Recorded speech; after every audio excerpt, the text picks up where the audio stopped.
రామాయ రామచంద్రాయ రామభద్రాయ వేదసే రఘునాథాయ నాథాయ సీతాయ పతయే నమః. దక్షిణే లక్ష్మణో యస్య వామే తు జనకాత్మజా పురతో మారుతిర్యస్య తం వందే రఘునందనం.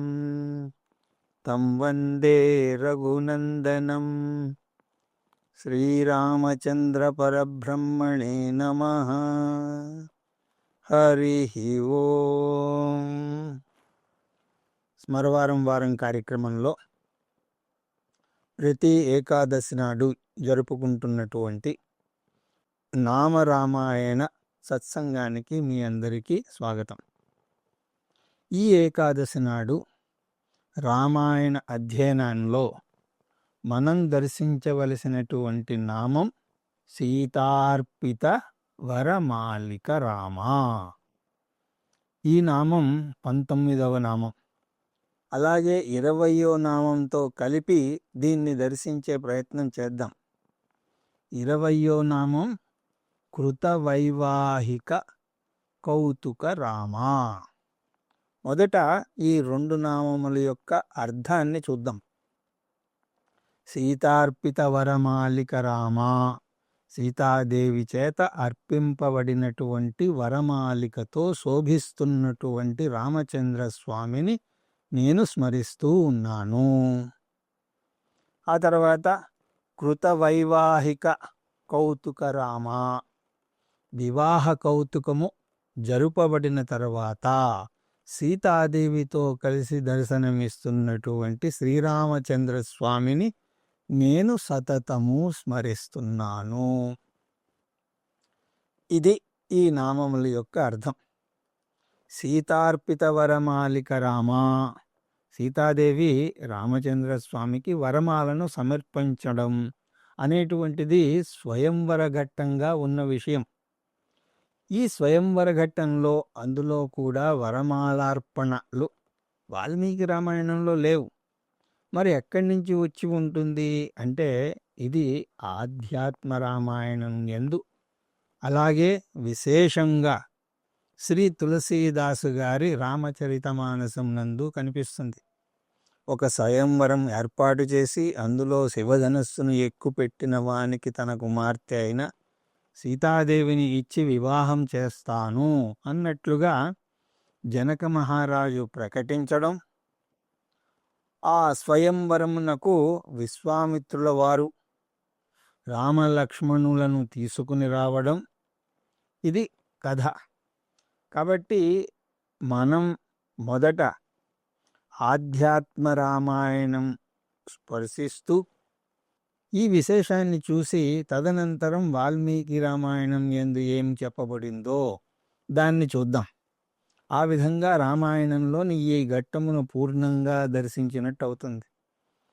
సీతార్పిత వరమాలిక రామ అనే నామానికి అనురూపమైనటువంటి ఘట్టం అధ్యాత్మ రామాయణంలో బాలకాండలో 6వ సర్గలో మనకు కనిపిస్తుంది.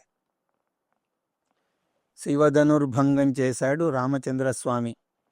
శివధనుర్భంగం జరిగిన తర్వాత సీతాదేవి వరమాలికను పట్టుకుని మెల్లిగా నడుస్తూ వచ్చి రామచంద్రస్వామి మెడలో ఆ మాలను వేసింది.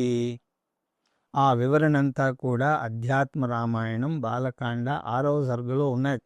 సీతా స్వర్ణమయీం మాలాం గృహీత్వా దక్షిణే కరే స్మితవక్తా స్వర్ణవర్ణా సర్వాభరణభూషిత. సీతమ్మ వారు ఇప్పుడు పెళ్లి కూతురు కాబట్టి ఆ వర్ణన కూడా ఇక్కడ చేస్తున్నారు. అమ్మవారు సువర్ణవర్ణ, సహజముగా బంగారు కాంతితో ప్రకాశిస్తూ ఉంటుంది అని ఒక వర్ణన చేశారు. దీని యొక్క వివరణ శ్రీ సూక్తంలో హిరణ్యవర్ణాం హరిణీం అంటూ వస్తుంది.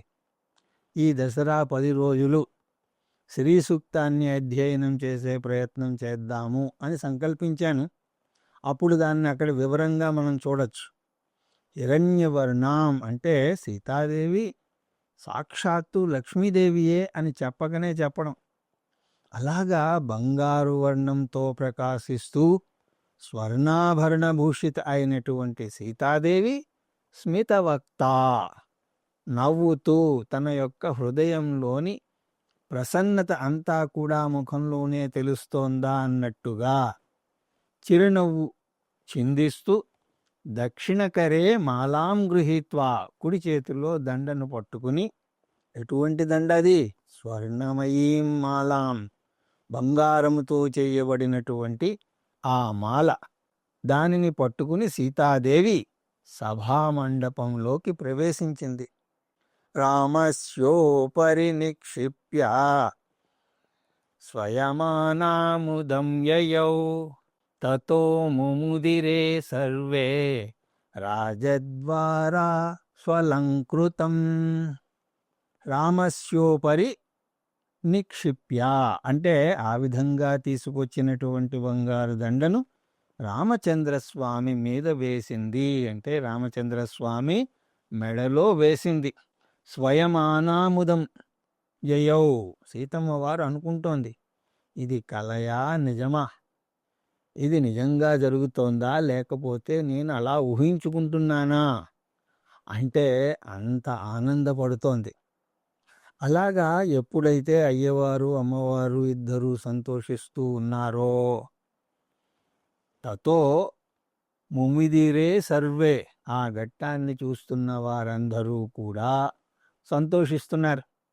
ప్రత్యేకించి రాజద్వారా స్వలంకృతం, చిత్రాతి చిత్రములైనటువంటి ఆభరణాలు ధరించుకున్నటువంటి రాజపత్నులందరూ, ఆ సమూహం ఒకటి ఉన్నది, వారంతా పైన గ్యాలరీలోంచి చూస్తూ ఉంటారు. వారు అందరితోనూ కలవరు. అక్కడ కూర్చుని చూస్తున్నటువంటి రాజపత్నులందరూ కూడా సంతోషిస్తున్నారు. ఇది ఆ ఘట్టం. సీతార్పిత వర మాలిక రామ. సరే, బాగానే ఉన్నది. సీతమ్మ వారి పేరు ఈ నామరామాయణంలో మొట్టమొదటిసారి వచ్చింది. ఇంతకీ సీతాదేవి గురించి విభిన్న రామాయణాలు ఏ విధమైనటువంటి సమాచారాన్ని ఇస్తున్నాయి అంటే, ఒక్కొక్క రామాయణం ఒక్కొక్క అంశాన్ని ప్రకటిస్తోంది. వాటన్నింటినీ కూడా ఒక దగ్గరికి తెచ్చుకుని మనకు తెలిసినటువంటివే ఆ విషయాలు, కానీ ఈ సంఘటనకు సందర్భానికి సందర్భోచితంగా ఉంటాయి కాబట్టి వాటిని అన్నింటినీ స్మరించడం ద్వారా సీతాదేవిని స్మరించిన భాగ్యం మనకు కలుగుతుంది. కాబట్టి కొంత సమాచారాన్ని చూసే ప్రయత్నం చేద్దాం. వాల్మీకి రామాయణంలో జనకుల వారే స్వయంగా విశ్వామిత్రుల వారికి, రామచంద్రస్వామికి ఆ సీతాదేవిని తను ఏ విధంగా పొందారో వివరించారు. ఎప్పుడు, ఏ సందర్భంలో అంటే శివధనుస్సును చూపించండి అన్న సందర్భంలో. ఇది శివధనస్సు, దీని కథ ఇది. దీనితో పాటు మీకు ఇంకో కథ కూడా చెప్తాను. పూర్వం నేను యజ్ఞం చేయడానికి నాగలితో దున్నుతున్నప్పుడు నాకు ఈ బిడ్డ లభించింది. ఆ విధంగా భూతలోత్థిత అయినటువంటి సీతాదేవి అంటే అయోనిజ అయినటువంటి సీతాదేవి, నేను కన్నటువంటి సీత కూతురు కాదు, పొందినటువంటి బిడ్డ. భగవత్ప్రసాదంగా ఆ బిడ్డను నేను నా పుత్రికగా భావించి పెంచాను. ఆ పిల్ల యొక్క వివాహ ఘట్టం ఇటువంటిది అని మనం గడిచిన తరగతిలో చూసాం. అధ్యాత్మ రామాయణంలో ఈ విషయం మరింత వివరించబడింది. అధ్యాత్మ రామాయణం ప్రకారం సీతాదేవి యొక్క దివ్య దర్శనం ఎటువంటిది అంటే, వాల్మీకి రామాయణానికి అధ్యాత్మ రామాయణానికి చిన్న తేడా ఉన్నది. అధ్యాత్మ రామాయణంలో మొదటి నుంచి చివరి దాకా ఆద్యాంతము రామచంద్రస్వామి విష్ణుమూర్తి అవతారము అని చెప్పబడింది. వాల్మీకి రామాయణంలో ఆ విధంగా ఉండదు. కాబట్టి కొంతమంది వాల్మీకి రాముడిని ఎక్కడా కూడా దేవుడు అని చెప్పలేదు అని అంటారు. కానీ అది తప్పు అని నేను గడిచిన తరగతుల్లో నిరూపించాను కూడా. వాల్మీకి రామాయణంలో కూడా రామచంద్ర స్వామిని విష్ణుమూర్తి అవతారము అనే చెప్పడం జరిగింది. కాకపోతే అధ్యాత్మ రామాయణంలో చెప్పబడినటువంటి అంతగా బాహాటంగా నిర్ద్వందంగా వాల్మీకి రామాయణంలో మనకు కనపడదు. అంటే రామచంద్రస్వామి దివ్యత్వం వాల్మీకి రామాయణంలో ఎలా చెప్పబడింది అంటే ఏదో దాచిపెట్టి అప్పుడప్పుడు చూపించినట్టుగా మనకు అనిపిస్తుంది. ఒక మహా విలువైనటువంటి వజ్రాన్ని అది మన దగ్గర ఉంటే దాచుకుంటాం. దానికి కనపడిన వాడినల్లటికీ కూడా చూపించరు కదా. దానిని దర్శించి ఆనందపడే యోగ్యుడైనటువంటి వ్యక్తికే మనం దాన్ని చూపిస్తాం. ఆ విధంగా వాల్మీకి రామాయణంలో రామచంద్రస్వామిని చూపించడం జరిగింది. వారి యొక్క దివ్యత్వము మహావిష్ణుత్వము అన్నిసార్లు చెప్పబడలేదు. అలాగని అసలు చెప్పలేదు అని అనడానికి లేదు. అది దాగుడమూతల వ్యవహారంలాగా ఉంటుంది. వాల్మీకి రామాయణంలో కూడా రాముడు సాక్షాత్తు నారాయణుడే. కానీ సాధారణమైనటువంటి యోగ్యత ఉన్నవారికి సైతం వారికి దర్శించే శక్తి ఉన్నా లేకపోయినా సరే అధ్యాత్మ రామాయణంలో మాత్రం ఆ విషయాన్ని స్పష్టంగా చెప్పేశారు. రాముడు ఎవరో కాదయ్యా, శ్రీ మహావిష్ణువు యొక్క దివ్య అవతారము.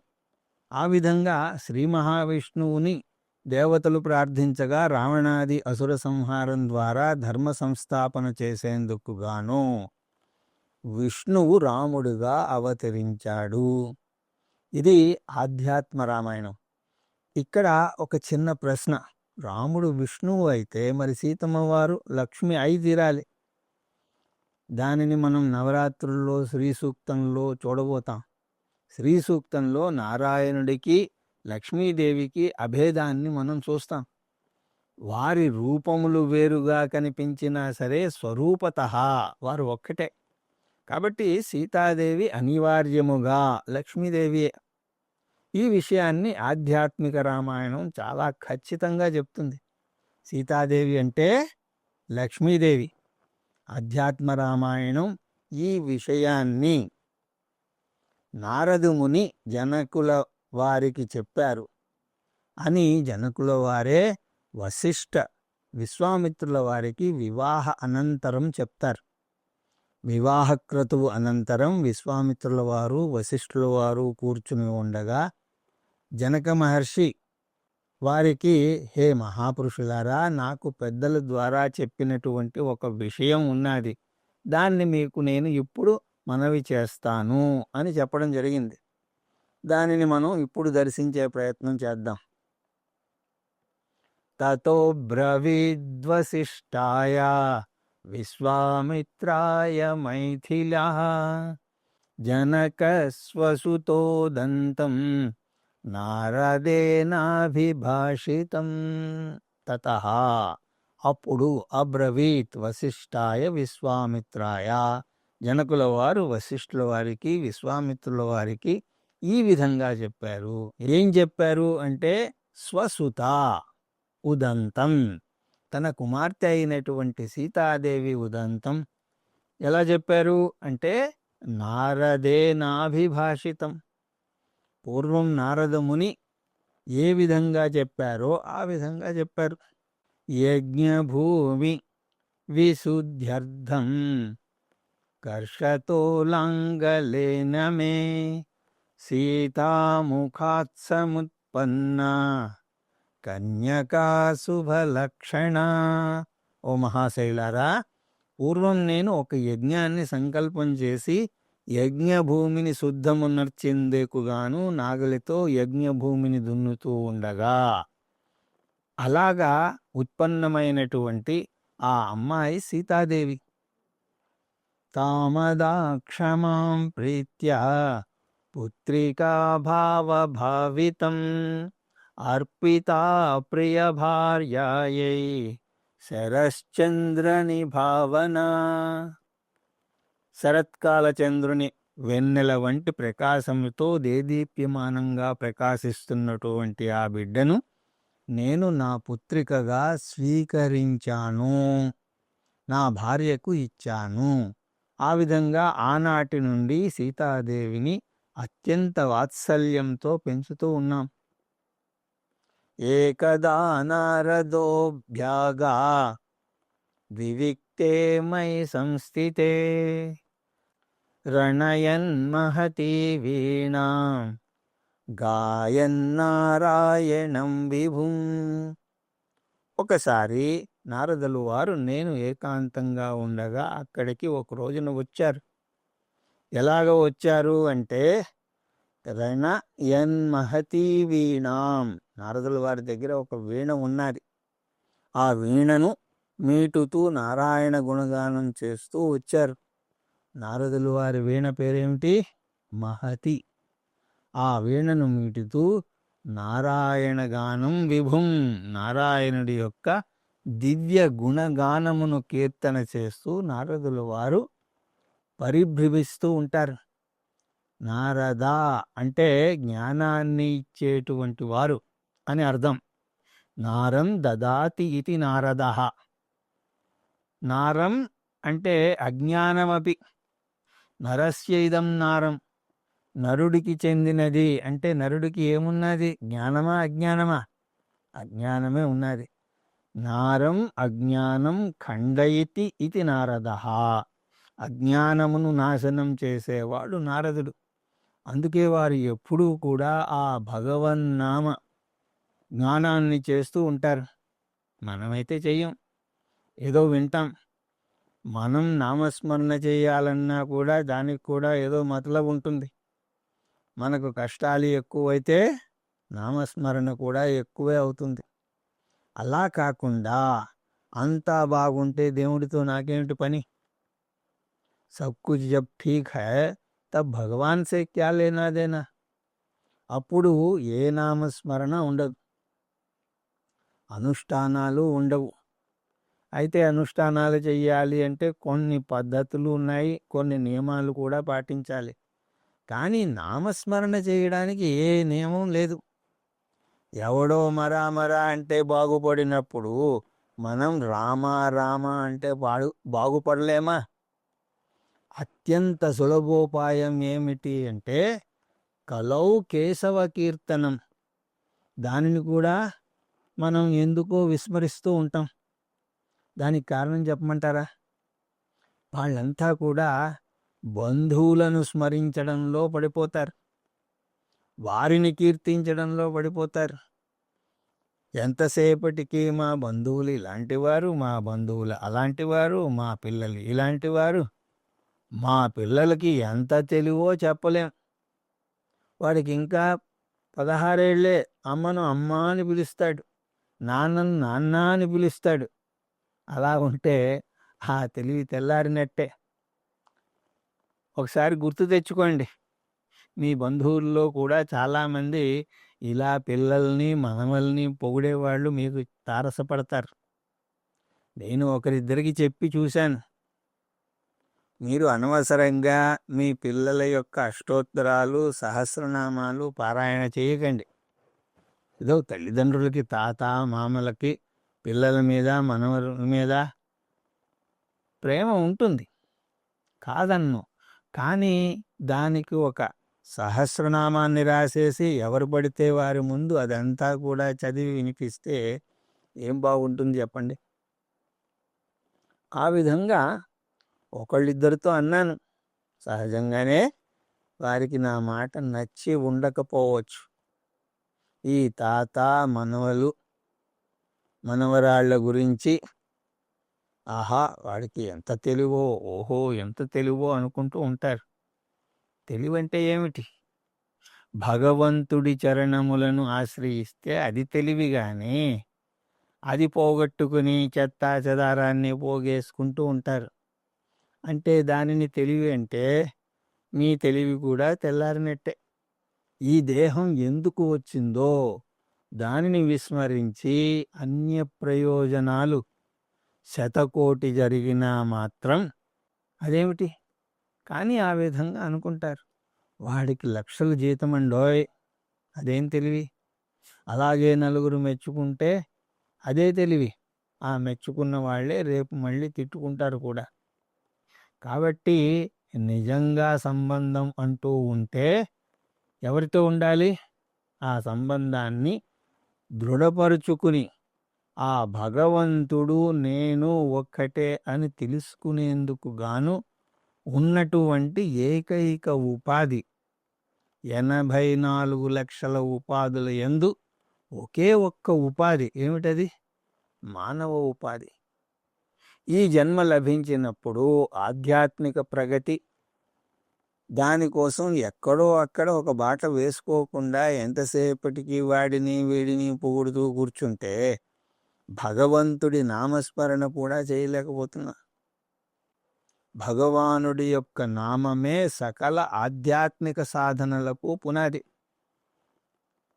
భాగవతం యందు ఆ విధంగా చెప్పబడింది. భగవన్నామ విరహితమైనటువంటి యజ్ఞము కాదు, దానం కాదు, ఏ అనుష్ఠానం కూడా ఆ అనుష్ఠానం కాదు. భగవన్నామం చెయ్యని ఏ ధార్మిక కర్మ అయినా సరే ఏదో చేష్ట కానీ అది ఏమీ కూడా ధార్మిక కర్మ కాదు అని చెప్పి భాగవతంలో ఉన్నది. అలాగని చెప్పి ఏదో పైన నామం చేస్తే సరిపోతుందా అంటే అలా కాదు.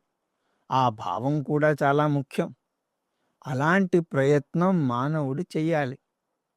అది మనం చెయ్యం కాబట్టి మహాత్ములు ఏం చేస్తారు అంటే వారు ఆ విధంగా పలికి మనకి వినిపిస్తారు.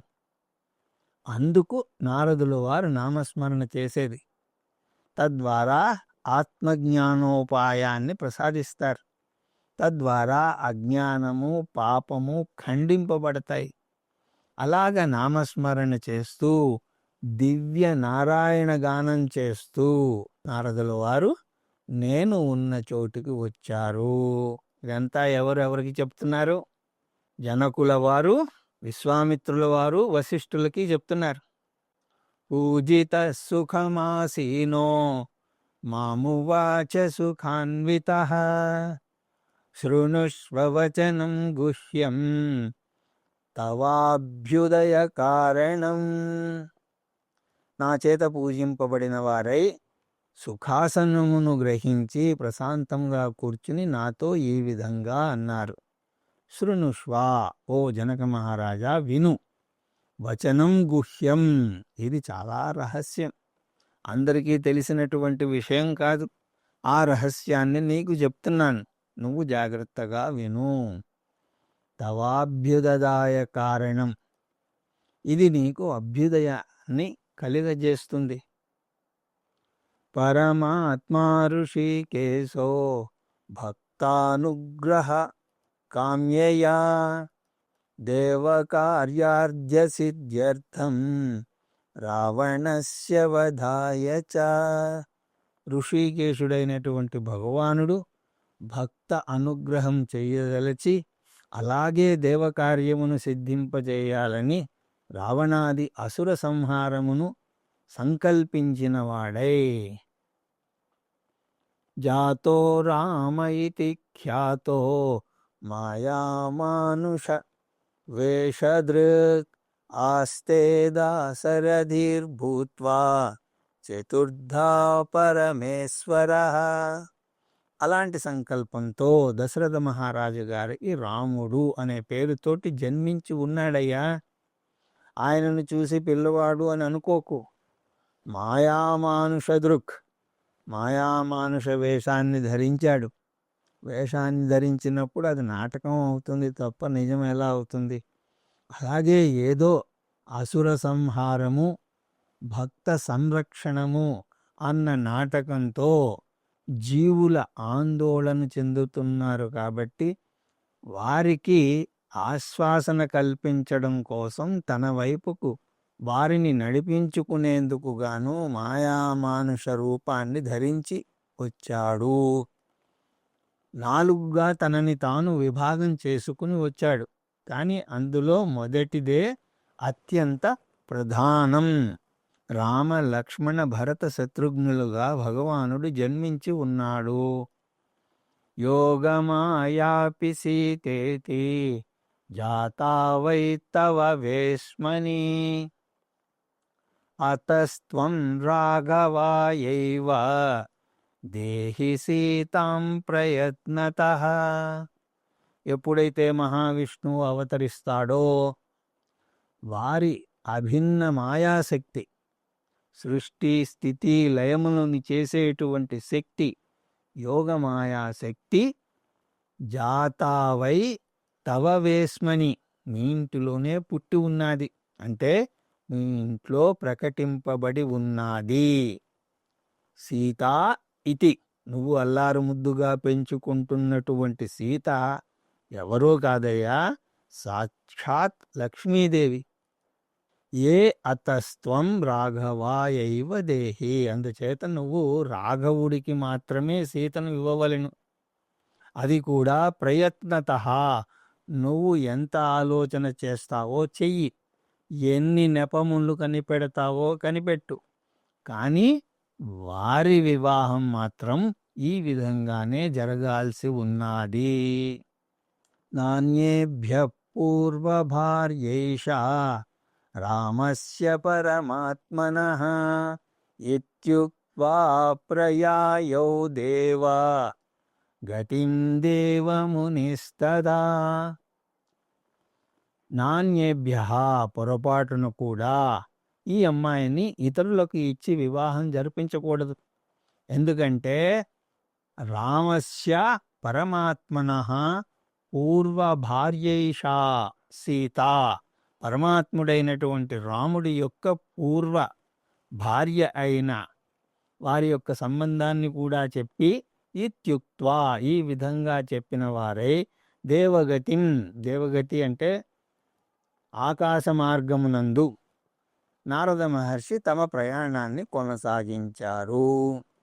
తదారభ్య మయా సీత విష్ణోర్లక్ష్మీర్విభావ్యతే కథం మయా రాఘవాయ దీయతా జానకి శుభా.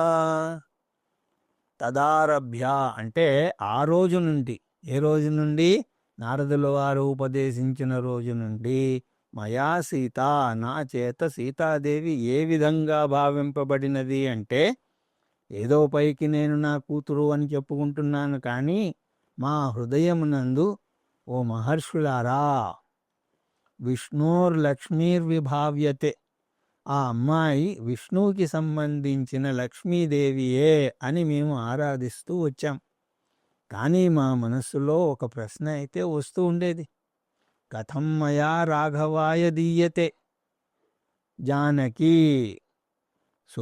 శుభలక్షణవతి అయినటువంటి ఈ సీతాదేవిని రాముడికి ఇచ్చి ఏ విధంగా వివాహం చెయ్యాలి, దానికి ఏ మార్గం సులభంగా ఉంటుంది అని ప్రతిరోజు రకరకాలుగా ఆలోచిస్తూ ఉండేవాడిని. ఆ ఆలోచన నాకు ఈరోజు తీరినది కాబట్టి పరమ సంతోషంగా ఉన్నది. పెద్దలందరూ కూడా పూనుకుని ఈ వివాహాన్ని జరిపించారు అని వివాహానంతరం జనక మహారాజు విశ్వామిత్రుల వారికి, వశిష్ఠ మహర్షికి ఈ విషయాన్ని తెలియజేశారు.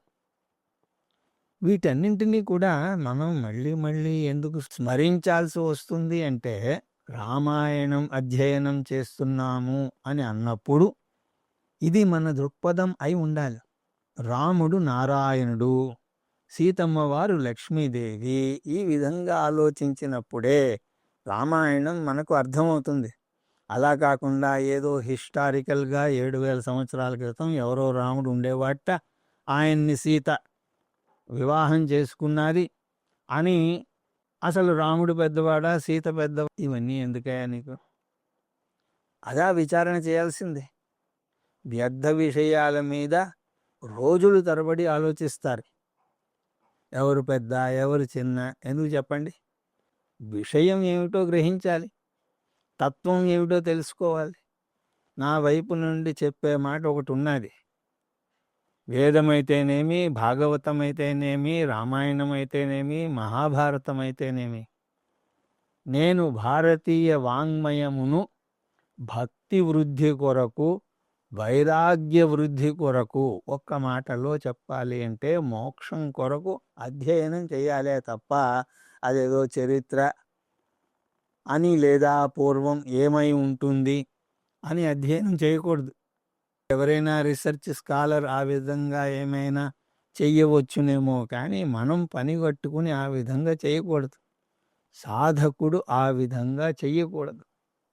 సాధకుడు యొక్క దృష్టి ఏ విధంగా ఉండాలి అంటే, రాముడు ఏదో రఘువంశంలో ఒక రాజు అని చూడకూడదు. రాముడు నారాయణుడి అవతారమే. ఎవరికి? నాకు. ఎవరి కొరకో కాదు, నా కొరకు, నేను స్మరించేందుకు గాను నారాయణుడు అవతరించాడు.